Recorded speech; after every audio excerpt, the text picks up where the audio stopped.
Edward Lees komt straks in de uitzending. Hij is hoofd van de environmental strategieën van BNP Paribas Asset Management. En hij gaat het hebben over we zijn vanochtend begonnen met Lars Heijn van Universiteit Wageningen, die een verhaal vertelde over hoe je de natuurlijke hulpbronnen een prijs kunt geven. Dat is nog best ingewikkeld. Sinds maart hebben ze er een soort statistisch model op losgelaten, wat door de VN is erkend en een aantal landen ook is overgenomen. En dan gaat het inderdaad over hoe geef je waarde aan bos anders dan dat je het kapt en verkoopt als hout. En ik hoor nu ook dat ik versterkt ben, geloof ik. Ik wilde ook zeggen dat we al Edward in de uitzending hebben, nog niet. Dat gaat nog even duren. Maar in ieder geval, het gaat erom hoe geef je natuurlijk hulpbronnen die wij altijd gratis hebben benut. Of je zou kunnen zeggen, niet echt benutten, maar geroofd. Hoe geef je die een waarde zodat ze ook echt financieel interessant worden? En zo gauw ze een prijs krijgen, dat geldt bijvoorbeeld ook voor CO2-emissies... zo gauw ze een prijs krijgen, dan wordt het ook voor investeerders interessant. En Edward Lees die gaat eigenlijk verder waar Lars Heijn ophield. Lars had het vooral over hoe geef je die hulpbronnen een prijs. En Edward Lees gaat zo verder praten over hoe kun je er ook in investeren. En hij zal met een aantal voorbeelden komen van hoe je in het herstel van ecosystemen kunt investeren. Ik vond het erg spannend klinken, want volgens mij is het nog wel best een eind weg voor de dagelijkse praktijk van pensioenfondsen. Maar we gaan horen wat hij straks heeft te vertellen. En dat zou met enkele minuten moeten gebeuren. Ik ga de tijd niet vol lullen. Ik wacht even tot we... Edward, you're here. Hello. Half of you is here. Maybe, yes. I'm a little at the bottom of your screen, but yes. I'll try to I'll sit up a little bit taller, perhaps. Yes. Or you could maybe... There's my chair up a little. Okay. Maybe that helps. Or your laptop, Wonderful. maybe. Yeah, no, this is okay. This is okay. Well, I was introducing you in Dutch. Glad you could make it. We had some technical problems this morning, but we have a breakout session here that was about real assets, and I think this will fit in perfectly. This morning we had a professor of Wageningen University telling about his project to put a price tag to natural resources, and I think your presentation fits in quite nicely there, because you are going to talk about how to invest in restoring ecosystems. So let's say this morning we had the theoretical approach from the academic, and you're going to talk about the investor's approach towards this issue. Am I right? Yes, absolutely. This is a great subject, and thank you very much for having time to listen to me today. Just one quick question. Should I share my screen, or do the slides come up separately? No, the slides here? come up. I think it's a good idea if you ask for the next slide, so that they'll know when to present the next slide, but I think we're okay on this side here. Great. Okay, so let's do the first slide, please. So, of course, climate change can be very discouraging. There have been so many bad headlines recently, and again, we faced record fires, floods, temperatures this year. Edward, could you start again? Yes. Because you weren't quite audible here. Maybe you could start again from the beginning. Yes. Yes? Okay. Thank you. Okay. As we all know, climate change can be very discouraging. We've seen a lot of bad headlines again this year. Fires, not only in California, but even in Canada and Siberia, floods, high temperatures, all of this. It capped off with the IPCC report, which was, many countries contributed to, calling it a code red for humanity and pointing to human activity as a leading cause. But, today, I don't want to just kind of talk about all of these issues. I also want to try, in the face of this, to bring a little bit of hope by talking about how investors and asset managers can come together to find practical solutions. Next slide, please. So first, in response to our climate issues, governments are reacting, as we know, with huge capital flows coming. This creates progress, it creates investment opportunities, but it's still not enough. Right? Each year, we generally still emit more than the last year. And even though things were a bit better during the COVID slowdown, already we're bouncing back quite quickly. December of this year, total emissions were about energy-related emissions were about 2% higher than they were in December 2019. And the IEA thinks that global energy-related carbon emissions will rise by 1.5 billion tons in 2021. This is the second largest annual increase in history. So it's clear that we need to do more. Right? So solar, wind, and electric cars, these things all matter quite a bit, but we need other tools too. They're not enough. And what if I said that there is another important solution, one that we frequently overlook, and one that is in fact right under our feet? Next slide, please. So I'm talking about dirt, and 1/2 of all habitable land is used for agriculture and the related and associated deforestation. Together, they're responsible for about 25% of all emissions. However, the soil, the ground, it can also hold more carbon than the atmosphere and all plant life combined. And that brings an amazing potential solution to us. Unfortunately, we're losing it. 1/3 of topsoil is gone, and about 90% could actually be degraded by 2050 because of commercial farming. And 2/3 of the world is in a process of desertification. So, we keep going this way. We have maybe another 30 harvests until we're in a lot of trouble, 60 harvests until our topsoil is gone, which would be catastrophic. And this is in the lifetime of your children. So, just think about that. In short, we're emitting huge amounts of carbon through the land instead of capturing it. It should be the other way around. This was shown in recent headlines, you might remember, which said that the Amazon has actually flipped and is now emitting more carbon than it's absorbing over the last 10 years. Next slide, please. So this problem is a very old problem. It's not new. Here are two pictures. One picture is of the U.S. Great Plains during the Dust Bowl years, when thousands died as overfarming degraded soil and created violent dust storms. The other is a picture of the once fertile Loess Valley in China that became one of the most eroded places on Earth. And we have evidence of this going back to antiquity. And Plato once wrote about Athens, saying the rich, soft soil has run all away, leaving the land nothing but skin and bone.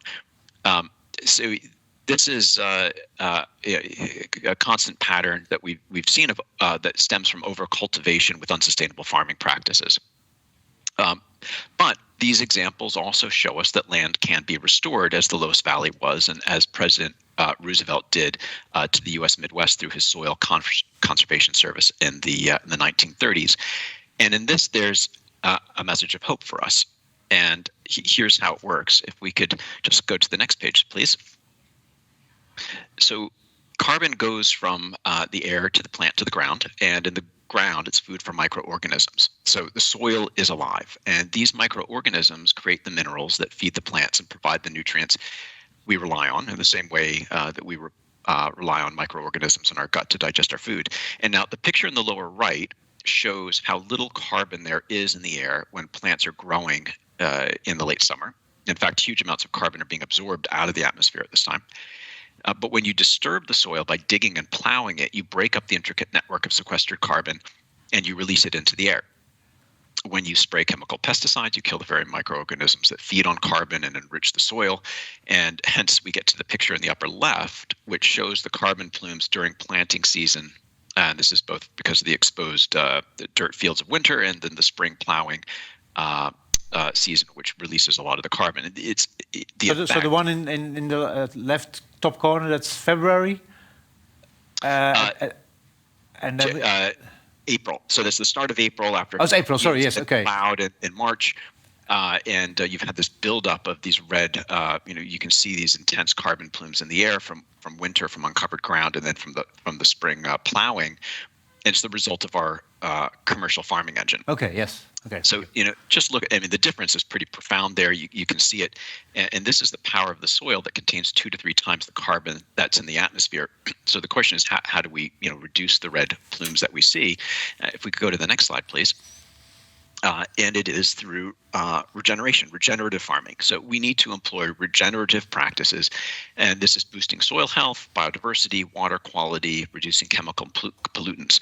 So First, I'd say it's a change in how we farm, keeping cover crops on soil to avoid bare dirt. This helps keep water in the soil. It radiates less heat. There's less water runoff. And then using no-till farming, not plowing. Instead, you're composting on the surface. And this keeps the carbon in the soil and complex soil structures intact. You also want to avoid chemical pesticides. This preserves all the microbial biodiversity in the ground, and it's also introducing, if you want as well, intelligent livestock rotation on the land and out of crowded pens. It's also growing potentially multiple crops that can help feed the soil in different ways instead of monocrops. Now, the power of this is that doing it not only boosts yield and can create sustainable food production for generations to come, but it also actually makes farms more resilient to weather events, and it can make farms much more profitable too. And of course, it can heal our atmosphere. So, just a little bit more organic matter per acre can really absorb tons more carbon. Again, solar, wind, EVs, these will help us to emit less going forward, but we still need to absorb what's already in the air. And if we change how we farm, we can boost the carbon absorption power of our land and start to reduce the huge amounts of carbon that we put in the atmosphere for many generations now. So if we could just go to the next slide, please. I had I've mentioned farming. There's just to dig into that with two practical examples. Since we started on farming, I thought I'd just give you these. One is controlled greenhouses and vertical farming. This is very exciting because you can produce yields that are 30 times higher than what you can do with comparable open field growing. So this creates the possibility of returning land to other uses. It also uses limited incremental water. Sorry, Edward, what is vertical farming? What do you... Yeah, absolutely. So it is. It's like hydroponics. So it is controlled environment. Think big greenhouses. There's one company, in fact, in the U.S. That has a greenhouse that's larger than Amazon's largest distribution center. Multiple football pitches. This is a huge structure, and the climate is perfectly controlled inside. Plants are grown without soil, without fertilizer. There's a lot of technology involved, so you have precision growing. This helps you use less water. There's no runoff from the business at all. There's no pesticides. There's none of these toxic issues that you have to deal with. And again, you're getting 30 times the yield for this tech-enabled indoor growing. And it also makes you less vulnerable to climate changes outside, to a sudden frost, or a sudden storm. You can also locate these closer to population centers and get rid of carbon food miles from convoys of diesel driving trucks or planes. Another one, field sensors for conventional farming. You can actually also make them much more efficient by using a lot of cutting-edge software processing and machine learning coupled with satellite imagery and on-the-field sensors. So you lose less water, but what's also interesting these days is you can measure the amount of carbon in your soil. It helps incentivize farmers to use better practices to increase carbon in the soil and carbon sequestration. And when you do that, the farmers can, because they have the data sets behind them to show that they've sequestered this carbon, they can then sell carbon credits. And this is really powerful stuff because the farmer now has a whole new line of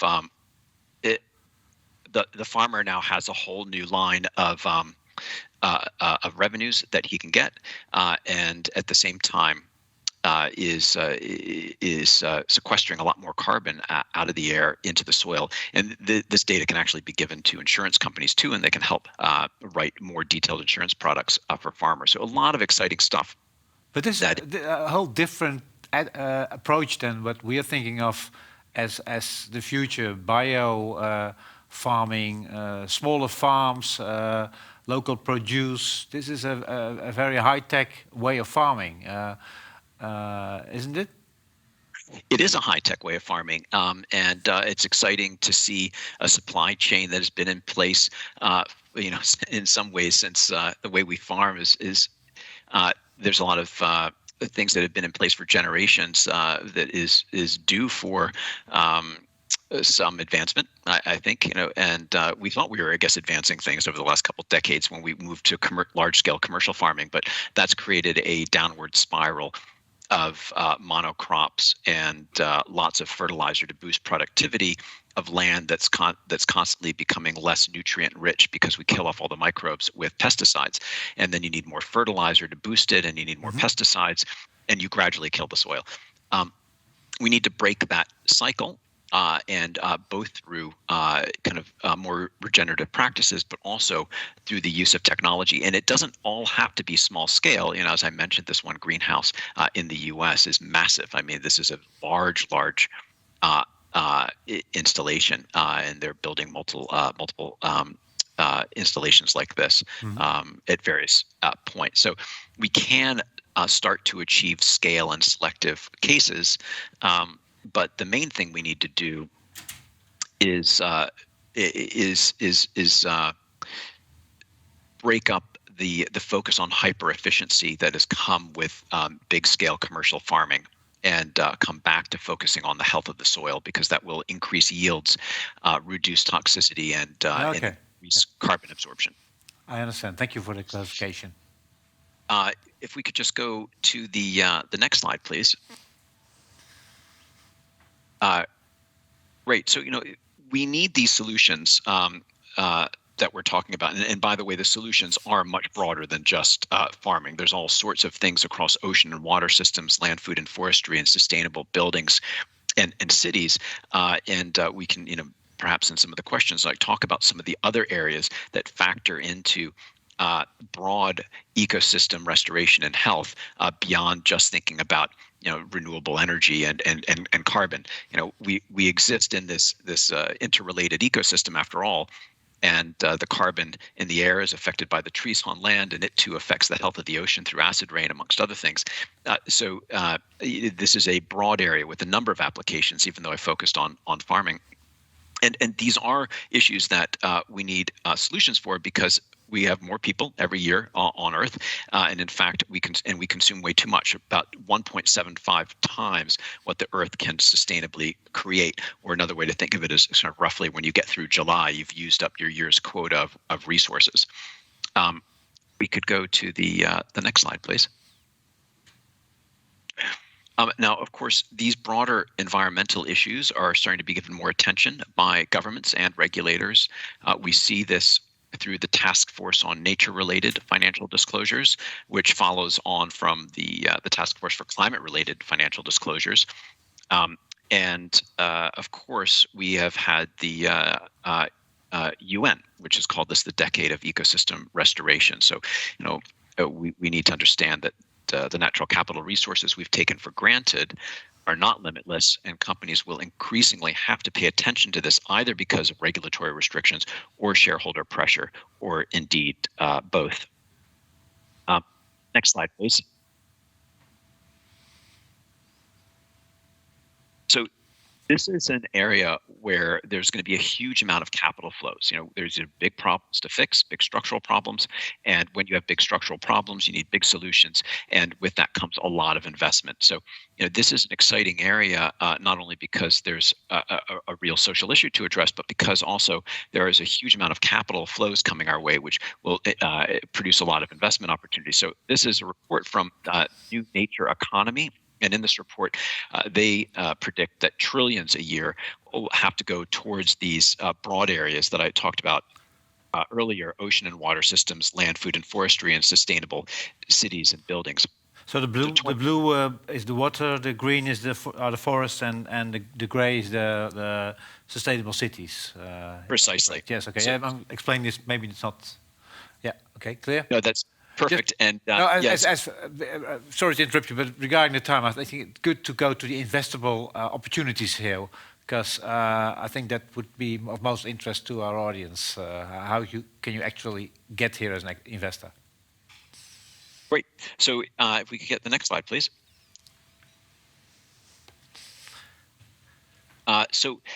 Again, as I quickly touched on earlier, we look at 3 different verticals: ocean and water systems, land, food, and forestry, and sustainable cities and buildings, which is also per the UN ecosystem guidelines. And within that, we can see a broad range of areas that you can access through public markets. Some are more direct than others, but all can help regenerate our broad ecosystems. So these areas include water treatment and fish farming, including land-based aquaculture, less polluting ways to power ocean-going ships, landfill and agricultural waste surfaces to capture methane, sustainable forestry, alternative protein for humans, but also pets and livestock. The rise of tech-enabled greenhouses I've mentioned, biotech approaches indeed to tailored environmentally friendly pest control and other environmental applications. So biotech is sort of marrying up interestingly with the agricultural space. Bio-based chemicals that can replace oil as a feedstock. Better ways to recycle plastic back to virgin quality, the creation of biodegradable plastics as well, repurposing waste and materials, including clothing. So this is a lot of circular economy themes. The clothing, for example, reduces the need for cotton, which, in turn is a crop that demands quite a bit of water. But then with our cities, there's also a lot we can do for cleaning their footprint within human habitats, such as green buildings, electric buses. And of course, also, as I started the talk off, there are these opportunities in farming. It's, farming equipment supply machines like no-till drills to replace plowing, as an example. But there's a number of things that I have listed here. So, this is an area that is broader than just farming. There's a lot you can do in this area, and it's growing all the time. We do see more and more companies becoming public and coming into the space, so it's a sector that's growing. Next slide, please. So this is just to give you a quick sense of some of the SDGs that we look at. It's important to note that when you invest in these areas, we feel that you don't want to just be an ESG fund or pick companies because of ESG scores. It's important to include ESG scores as a part of the process. But it's more important to understand what companies are actually doing, because ESG scores can be driven by policies. And just because you have policies doesn't mean you abide by it. Indeed, just because you have a lot of policies and are transparent doesn't mean that your underlying business activities are actually solving problems. So we really try to focus on companies whose revenue, profits, capex, R&D, these things are linked to solving these specific environmental problems. It's funny, Ed, what you mentioned here, life underwater and zero hunger, the SDGs 14 and 2. These are, I think, considered uninvestable by Dutch pension funds because there's no investment opportunities, they think. But you're saying, to the contrary, there are investment opportunities connected with these goals. Yeah, I think so. I think some SDGs are harder to find investment opportunities for than others. But land-based fish farming is something that is taking off now. It's going to take some time for it to be mature, but it removes a lot of pressure from open water fishing operations. So I do think that if we significantly grow our land-based aquaculture industry, there will be less need to pull fish out of the ocean. So I think there's a direct read across there. We also have a company that makes fish feed out of algae.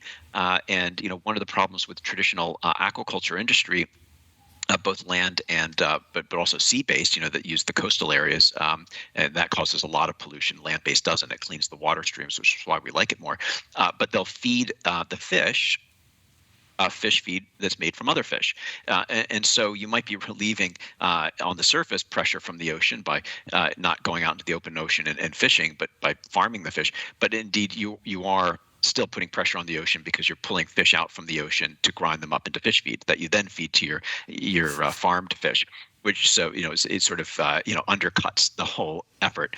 But if you make the fish feed from algae to begin with, you break that cycle. So there are companies that are doing that. So that speaks to life underwater. And I think a number of the agricultural companies that I mentioned before in farming would speak to zero hunger, ways to increase yield, increase food system reliability. We have crops in Brazil right now that have gotten wiped out by the drought, and then with a frost right before it. This is why food prices and orange juice and coffee and sugar are moving up dramatically because huge amounts of the world's supply has been damaged by unpredictable weather. This is something that will continue. Areas that you thought you have your farms, you could rely on the weather every year. You can never really rely on the weather, but you increasingly can't, right? The weather is becoming much more variable. That means that your yield on your crops and your crop health and viability are going to be much more variable. That means that our supply of food is going to become much more variable. So if you have companies that can help make that much more reliable and increase your yield, that speaks to zero hunger too. Okay, Edward, because of the time, maybe you should go to your last slide about the alpha. I think that's important, and then wrap it up there. Absolutely. So just to take the last slide here, the sources of alpha for us. Even terug. Sorry. Yeah, I'm just trying to get the right slide here. Okay. I think that's slide 14. Yep. Yes, this one. Okay, it's yeah. It's up. Great, there it is. Yeah, so to help realize this source of alpha, we have a multidisciplinary framework that we put around our thematic selection of problem solvers, of companies that are solving problems. So this first and foremost includes macro and regulatory work to create and analyze the context for our companies, as well as key industry trends, including commodity pricing, if it's relevant. And then stock picking comes next. That's really the core of what we do. However, we also leverage a lot of quantitative tools. We have a PhD data scientist and quant on our team. We've pulled a lot of things that we've developed over the years into an integrated Python-based platform. This helps with portfolio construction, but also to help identify dislocations and also portfolio imbalances. So, it's important to understand that the stock signal that you analyze as a fundamental investor exists in a world where there are multiple other forces and signals. And so you just have to understand those, because sometimes they're not that big, and sometimes they are quite big, and they can overwhelm the stock signal. And you need some context for that. So that's our multidisciplinary process, which is, if you want, you can see the team on the last slide, but we can go straight to questions. Yeah, I think we have time for one question. If we have questions in the room, because I have difficulties looking in the room. I'm strong light here. Well, Edward, I think we need to leave it here because of the time. I'm very glad you could make it and give us a different perspective on the future of, for example, agriculture, because we are all thinking these small farmers with one cow and 2 chickens will be the future. But apparently we can have a sustainable future with high-tech farming as well. Absolutely. There's a lot of exciting stuff going on here these days. There's a lot of exciting startups increasingly coming into the public sphere. So one can definitely have an impactful approach in the public markets. Even though I think it's hard to find through passive vehicles, you do have to search a little bit, but it is there. Obviously. Thank you. Thank you very much.